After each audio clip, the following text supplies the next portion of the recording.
here alongside Jason Kidd at the Prep Baseball Future Games. You're here supporting your son, Chance. What does it mean to be able to support your son and just see him grow so much throughout all this process? Well, it's kind of cool because I'm not the coach. I don't have to draw any plays. I get to be Uber dad and make sure that he is here on time.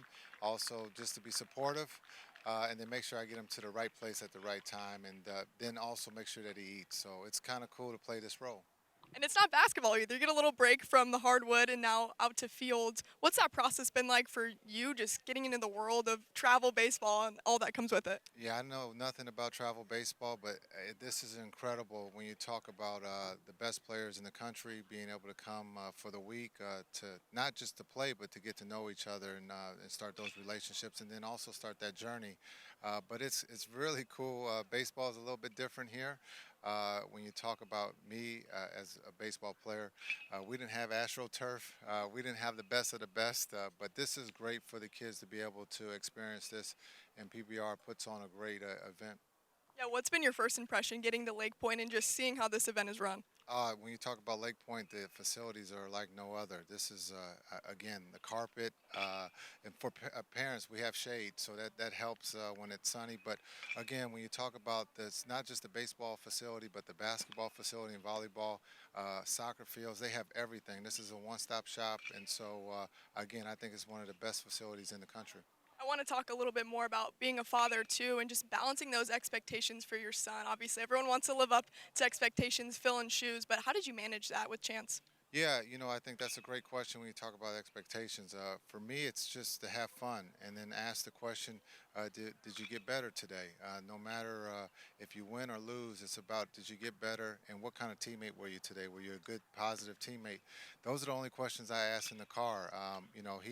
He has the tools to be successful. He puts in the work. And again, the other question I asked, did you work hard enough today? And it's very simple but to have fun and be positive. The expectations, we let the media do all that, but I think the big thing is just to have fun and enjoy your journey.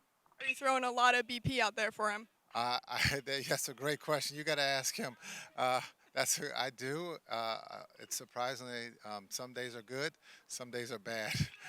And I told him I'm not a machine, but if it was a basketball, I can throw it pinpoint passes all the time. But this ball's a little smaller and a little bit harder to control. Well, different sports, but I think the advice can stay the same. What's the biggest message you have for your son? Well, for chances to enjoy it. As a 13, 14-year-old, you'll be 24 in no time. So just to understand to enjoy this process, enjoy the journey, and have fun and smile. Well, let's talk a little bit of basketball too. Your Dallas Maverick teams went all the way to the finals. Does that motivate this team even more so going into next season of wanting to get back to that point? Yeah, I think we had a great summer with getting Clay. Understanding another shooter, a guy who's been there before. We had a great run, got to the finals, lost to Boston, who's been there quite a few times. But I think, again, with Luca and Kai being our leaders, getting Clay, we're a year older, and so hopefully we can live up to those expectations of getting back to win a championship. How about those young guys coming in? Got a little taste of it with the summer league, but what did you think of that new class coming in? Yeah, I thought, we had a second round pick from France. He did well. I think our young players, Hardy and D Live, again, D Live, Lively from Duke, it was incredible for us last year. So our younger players had a great summer, and we're looking forward to next season. All right, to wrap it up, I've got some fun basketball questions for you now. Who would be your dream contestant in a game of horse in your prime? Who would you want to go up against?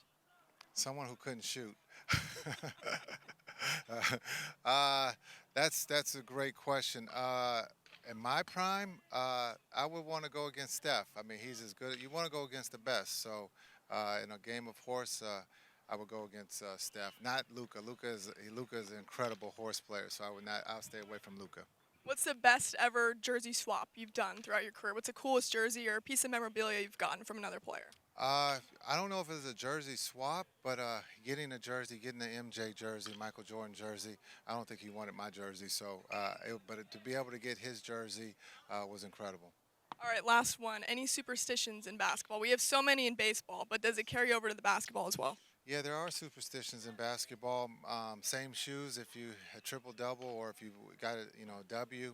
Same lunch if things are going well. Grilled cheese with fries and two sprites. So there are some superstitions in basketball. Well, Jason, thank you so much for the time and best of luck to Chance out here. Thank you. Thanks for having me.